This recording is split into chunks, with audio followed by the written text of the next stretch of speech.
अस्सलाम वालेकुम जी, सलामुना पखैरुना, क्या हाल है आप सबका? ठीक ठाक, खैर खैरियत। एक दफ़ा फिर आपको वेलकम करते हैं मरियम्स किचन में। अच्छा जी, आज यानी जिस दिन आप ये वीडियो देख रहे होंगे तो होगा ईद का चौथा दिन।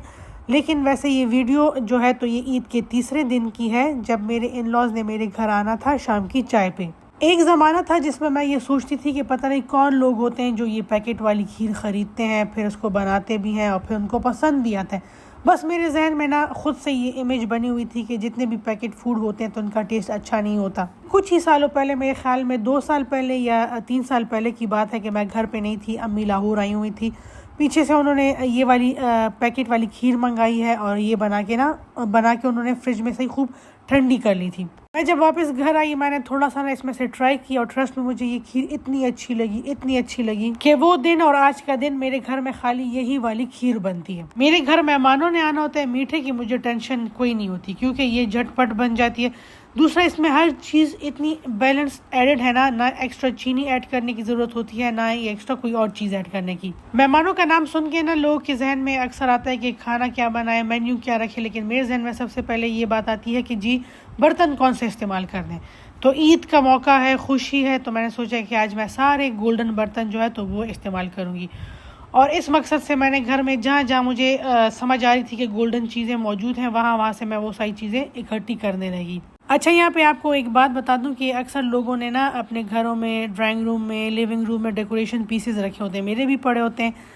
मैं अब क्या करती हूँ कि अगर मुझे लगे कि इसके ऊपर मैं अगर कोई खाने की चीज़ रखूँगी तो ये ज़्यादा अच्छा लगेगा, तो मैं इवन वो डेकोरेशन पीसेस जो है तो वो भी यूटिलाइज़ कर लेती हूँ अपने डाइनिंग टेबल के ऊपर। अभी ये जितने भी आपको ट्रेज़ नज़र आ रहे हैं, ये सारे मतलब लोग as a decoration pieces use करते हैं, लेकिन अब मैं आज इनके ऊपर खाना सर्व करूँगी। मोस्टली ये ट्रेज़ लोग यूज़ करते हैं कैंडल्स वगैरह रखने के लिए। अक्सर लोग के ड्राइंग रूम में, लिविंग रूम में इस तरह की ट्रेज़ होती हैं और उसके ऊपर कैंडल्स पड़ी होती हैं। गोल्डन बर्तनों के साथ मुझे समझ नहीं आ रहा था कि टी सेट कौन सा यूज़ करूं। फिर मुझे जी जहन में एक आइडिया है कि मेरे पास ये एक टी सेट पड़ा हुआ है जिसके ऊपर गोल्डन स्टार्स हैं, तो ये ब्लू कलर का लेकिन स्टार्स इसके ऊपर गोल्डन है, तो आज मैं यही वाला टी सेट यूज़ करूंगी। अच्छा, ये टी सेट जो है तो ये हैंड मेड है, हैंड पेंटेड है। आपने इंस्टाग्राम पे मैंने एक वीडियो लगाई थी इसकी, जिसमें ये वाला टी सेट जो था तो ये बन रहा है।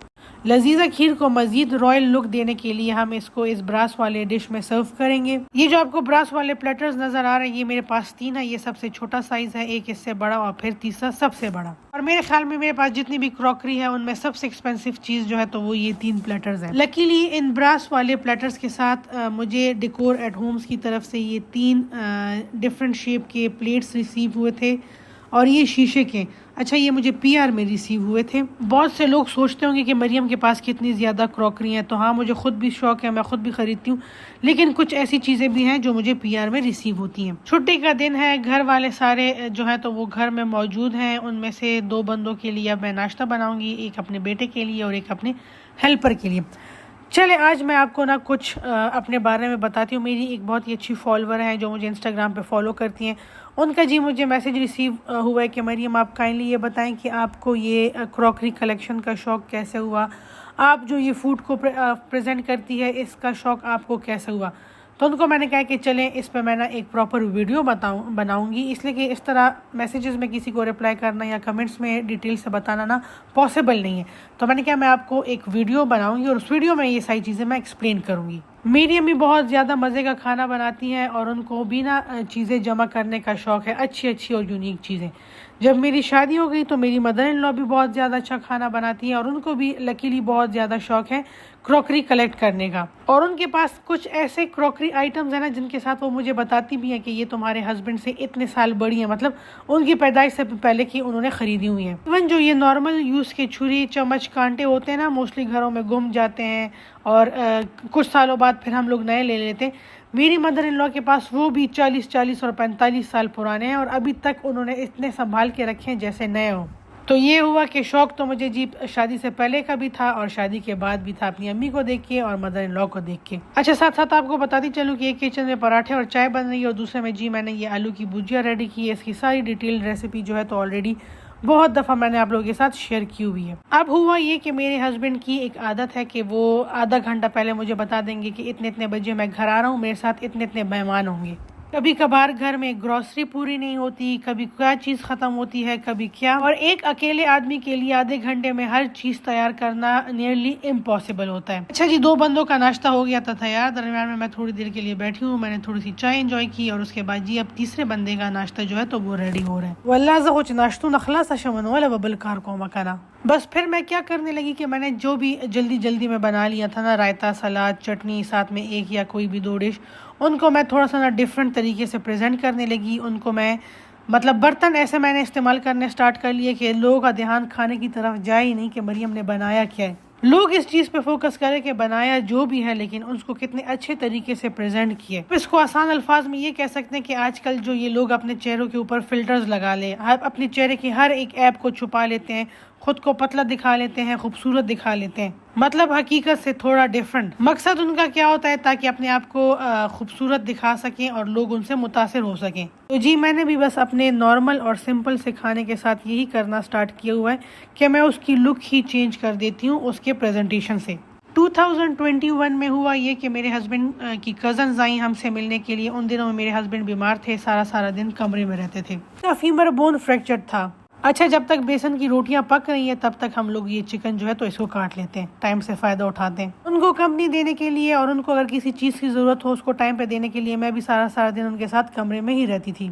फिर उन बच्चों ने मुझे बताया कि मरियम बाजी, आप इतना अच्छे तरीके से फूड को प्रेजेंट करती हैं, फिर आप पिक्चर्स लेने का भी मुझे शौक था ना कि अब जब मैंने एक चीज़ अच्छे तरीके से सेट कर लिया तो अब इसकी पिक्चर्स भी ले लो ताकि ये सेफ रहे। मैंने कहा कि आप पिक्चर्स भी लेती हैं, चीज़ों को भी इतने अच्छे तरीके से प्रेजेंट करती हैं और आजकल आपके पास फारिग टाइम भी है, सारा दिन आप फारिग ही बैठी होती हैं, तो आप इस तरह करें कि ये ब्लॉगिंग स्टार्ट कर लें, अपना इंस्टाग्राम पेज खोलें, अपना फेसबुक पेज खोलें और उस पर जो भी आपके घर ज़ाहिर है वो लोग आते थे हस्बैंड का पूछने के लिए, तो उनके सामने जो हम लोग चाय वगैरह खाना वगैरह रखते थे तो कहती हैं कि इसकी पिक्चर्स खींच के और अपने पेज पे लगाया करें। इसलिए इंस्टाग्राम अकाउंट भी उन्होंने खोला, उसका नाम भी उन्होंने सेलेक्ट किया। अपने इंस्टाग्राम के नेम को लेके मैं अभी भी उनके साथ हंसती हूँ कि आप लोगों ने ये मेरा मरियम खान ऑफिशियल नाम क्यों रखा है। वह अंदाज़ा से दफ्तर चलो हुआ।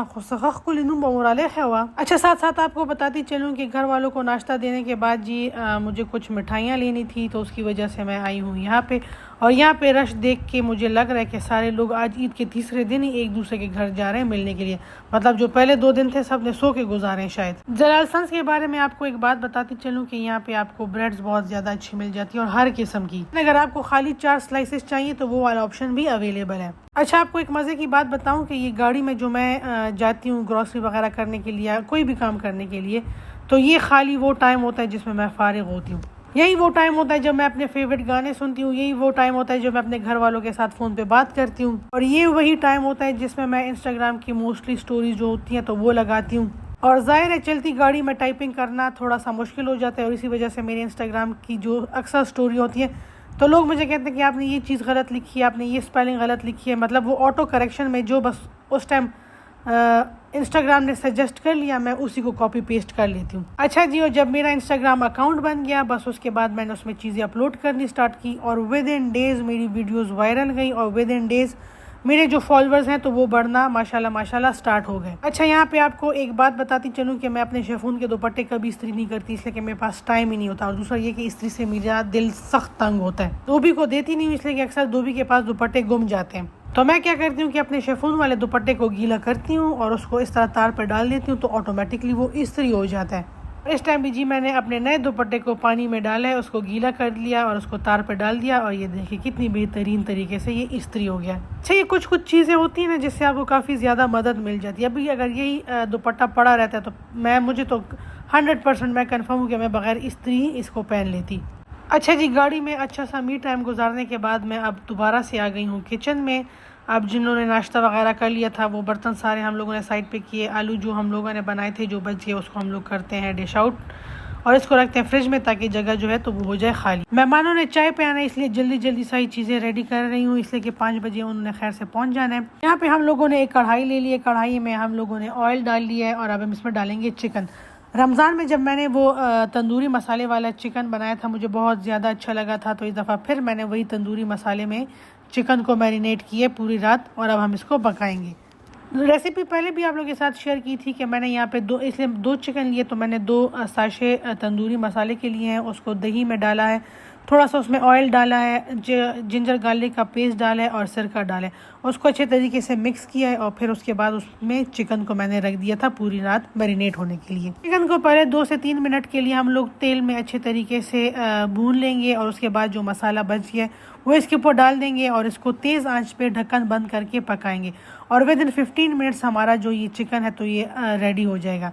बाकी इसमें कोई एडिशनल मसाले वगैरह ऐड करने की ज़रूरत नहीं है। हाँ, अगर आप लोग नमक थोड़ा सा तेज़ खाते हैं तो इसमें आप थोड़ा सा नमक और ऐड कर सकते हैं। जब तक चिकन हमारा रेडी होता है तब तक हम लोग साइड पे अंडे बॉईल कर लेते हैं सैंडविचेस के लिए। और यहाँ पे हम लोग थोड़ा सा और पानी रख देंगे बॉईल होने के लिए, उसमें थोड़ा सा ऑयल डाल देंगे और इसमें हम लोग नूडल्स जो है तो वो बॉईल करेंगे। आज की इस वीडियो में मैं आपको सिंगापुरियन राइस बनाने का तरीका सिखाऊंगी। अच्छा, जब तक ये पानी जो है तो ये बॉइल्ड हो रहा है तब तक हम लोग चले जाते हैं डाइनिंग रूम में और उसको करते हैं सेट। चले आए, आपको ना इस ब्लू टी सेट की ना मैं स्टोरी सुनाती हूँ। ये ब्लू सेट जो था तो ये एक क्रॉकरी डीलर था जो आई डोंट नो कि किस तरह उसको मेरे बारे में पता चला था। उसने मुझे कांटेक्ट किया था और मुझे कहा कि जी मैं पूरे पाकिस्तान में क्रॉकरी जो है तो वो सप्लाई करता हूँ, कराची, लाहौर, पिंडी, पेशावर, इस्लामाबाद, हर जगह। तो आप इस तरह करें कि आप मेरे से ना जिस तरह मैं शॉप्स को जितने रेट पे देता हूँ ना उसी रेट पे मैं आपको दिया करूँगा और आप आगे उसको सेल किया करें, इसलिए कि आपकी फ़ैन फॉलोइंग भी बहुत ज़्यादा अच्छी है और आप जो चीज़ सजेस्ट करती हैं तो लोग उसको आंखें बंद करके ख़रीदते हैं। टी सेट मैं शॉपकीपर्स को 9000 का देता हूँ और आगे वो इसको 13 से 14,000 का सेल आउट करते हैं। माँ और लवे जरूर खफा न शुमा दुमरा कानून दी। मैंने कहा भाई खफा ना हो, लेकिन मेरे ऑलरेडी इतने ज़्यादा काम है कि मैं एक एक्स्ट्रा बर्डन अपने सर नहीं ले सकती। दूसरा, जो क्रॉकरी होती है ये बहुत ज़्यादा नाजुक होती है। सबसे मेन जो मसला होता है तो इसकी डिलीवरी होती है कि इसको प्रॉपरली क्लाइंट तक किस तरह डिलीवर किया जा सके। इसलिए मैंने उसे कहा कि चले कोई नहीं, बस ये एक सेट आप मुझे दे दें और बाकी मैं ना नहीं, ये काम नहीं कर सकती। तो ये टी सेट मैंने तकरीबन 5-6 साल पहले लिया था 9,000 रुपए का, लेकिन अब जब मैं इसको देखती हूँ तो मुझे लगता है ना कि ये सौदा कुछ ज़्यादा अच्छा नहीं था। चले ठीक है तो ये हैंडमेड, देखने में भी ये काफ़ी ज़्यादा अच्छा लगता है।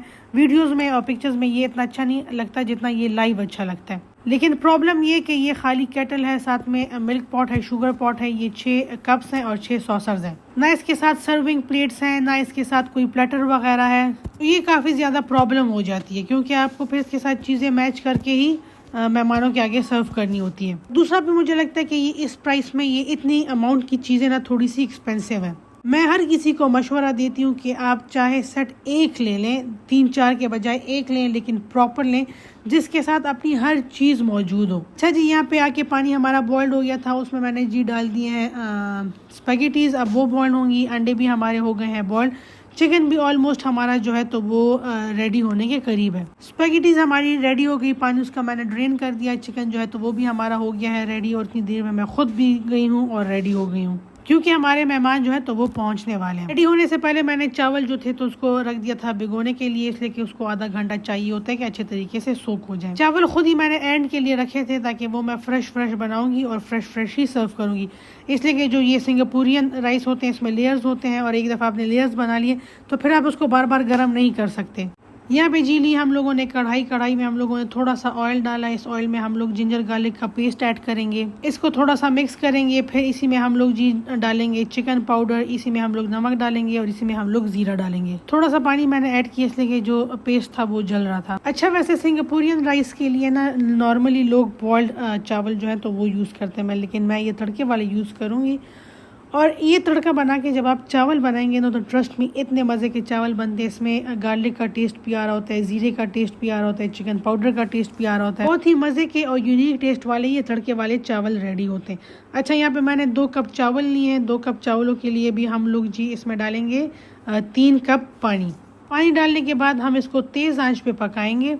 जब तक हमारे चावल रेडी हो रहे हैं तब तक हम लोग साइड पे इसके लिए जो वेजिटेबल्स हैं वो काट लेंगे। वेजिटेबल्स में हम लोग गाजरें डालेंगे, शिमला मिर्च और बंद गोभी। अच्छा, सिंगापुरियन राइस बनाने के ना 2-3 डिफरेंट वेरिएशंस हैं। आपको जो पसंद हो आप उस तरीके से बना सकते हैं। अगर तो आप बॉइल्ड चावल इस्तेमाल कर रहे हैं तो फिर आपने क्या करना है कि आपने लहसुन के पीसेस ले लेने हैं, उसको थोड़ा सा ना बटर में आपने रोस्ट कर लेना है और वो आपने बॉइल्ड राइस के ऊपर डाल लेना है। इस केस में आपने गार्लिक का पेस्ट नहीं लेना, बल्कि आपने गार्लिक के पीसेस ही लेने, और या फिर आप इस तरीके से, जिस तरीके से मैंने बनाए उस तरीके से आप चावल बना लें।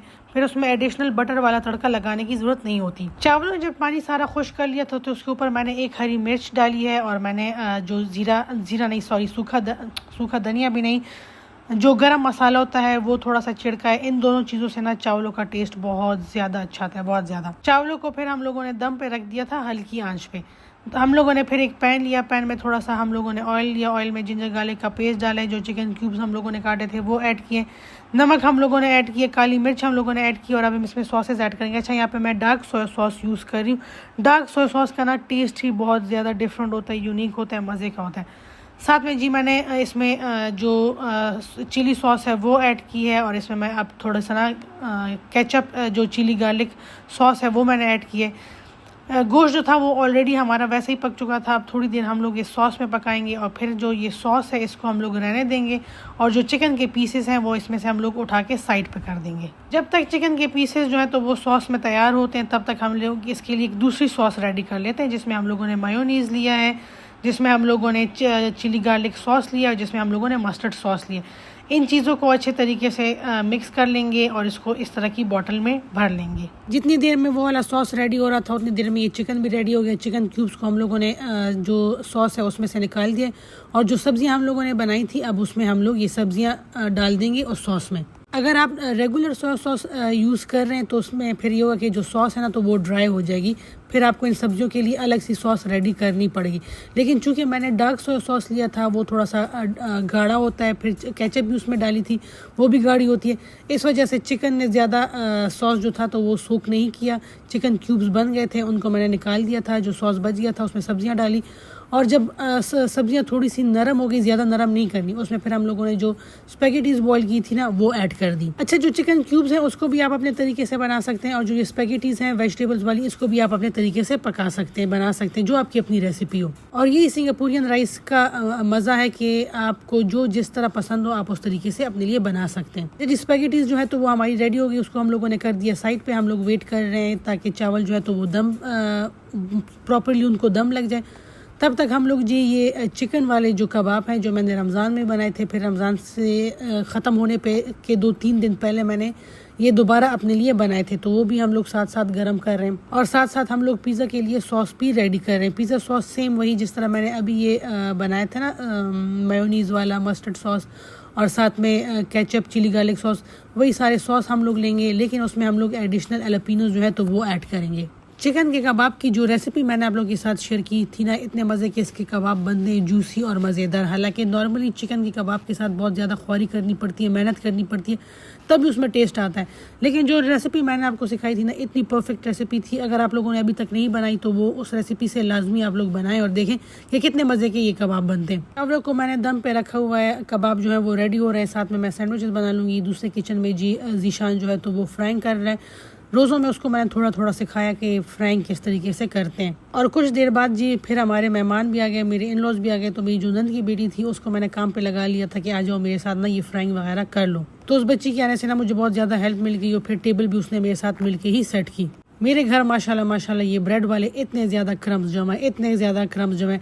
अगर मैं सेल करना चाहूँ तो वल्लाह मालदार हो जाऊँ, इतने ज़्यादा क्रम्स जमा है। अच्छा, तो मेरी वो बहन जो इस चीज़ में इंटरेस्टेड थी कि मैंने ये सारी चीज़ें कैसे स्टार्ट की, मुझे कैसे शौक हुआ, तो उम्मीद करती हूँ कि उसको आंसर मिल गया होगा। जी, मेरे खाने की प्रेजेंटेशन के पीछे, उसको डेकोरेट करने के पीछे रीज़न यही था कि मेरे घर अचानक से मेहमान आ जाते थे और मैंने ज़्यादा चीज़ें नहीं बनाई होती थी, तो जो थोड़ी बहुत चीज़ें बनाई होती थी उसको मैं इस तरीके से प्रेजेंट करती ताकि मेहमान खाने से पहले उनको देखने में सारी चीज़ें अच्छी लगे। अच्छा, मेरे हस्बैंड की वो कज़न जिन्होंने मेरे लिए इंस्टाग्राम ओपन किया था और जिन्होंने मुझे मोटिवेट किया था कि आप अपना ये पेज ओपन करें, जब वो मेरे लिए पेज बनाई तो मुझे कही थी कि मरियम बाजी फिर आपको ना लोग पहचानेंगे, आपको आपके पास पीआर्स आएंगी, फलाना ढिमकाना। तो मैं दिल में ना थोड़ा उस टाइम भी हंस रही थी कि ये टाइम भी कब आएगा, लोग मुझे पहचानेंगे भी और फिर मुझे पीआर्स भी रिसीव होंगी। तब मुझे बिल्कुल भी यकीन नहीं होता कि ऐसा दिन भी आएगा। लेकिन अब माशाल्लाह माशाल्लाह ये हाल है ना कि अगर मैं कहीं मॉल वगैरह में चली जाऊँ तो वापसी में मुझे मैसेज आते हैं कि आज हम लोगों ने आपको वहाँ पे देखा, आज हम लोगों ने आपको इस जगह पे देखा। मतलब ये कि अभी लोग मुझे पहचानने लगे। अच्छा जी, ये ब्रास का जो ये छोटा वाला बर्तन था उसका दरमियाना वाला बर्तन जो है तो वो ये वाला है। एक साइज़ फिर इससे भी बड़ा है, जो मुझे लगता है मैंने थोड़ी ज़्यादती की थी, वो लेना नहीं चाहिए था।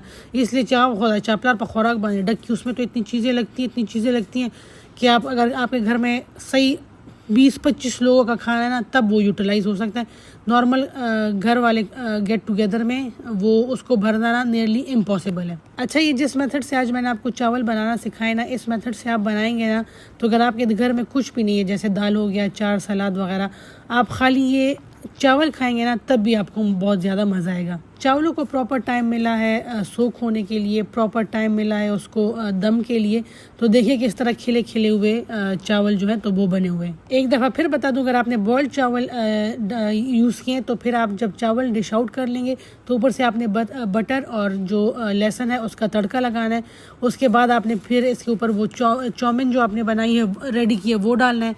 फिर आपने चिकन डालना है और फिर आपने उसके ऊपर सॉस डालना है। बहुत ज़्यादा मज़े के ना ये जो सिंगापुरियन राइस थे ये बने थे।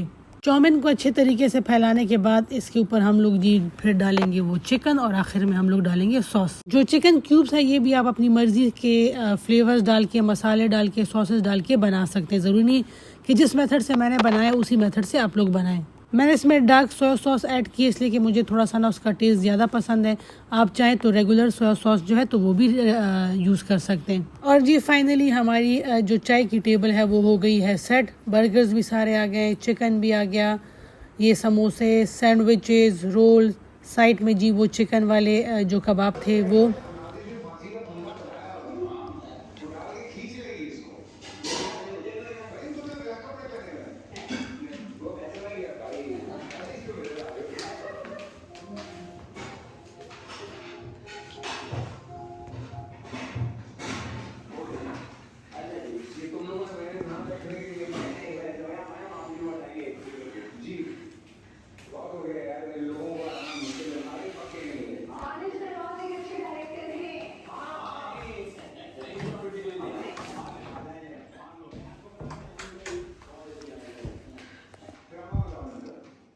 चले जी, ये थी हमारे ईद के तीसरे दिन की टेबल, चाय वाली टेबल।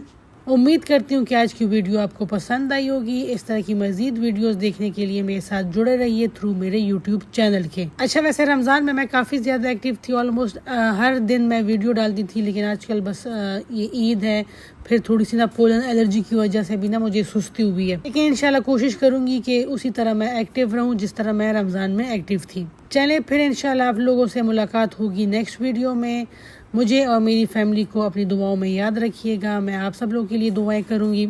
अपना बहुत ज़्यादा ख्याल रखिएगा। अल्लाह पामान।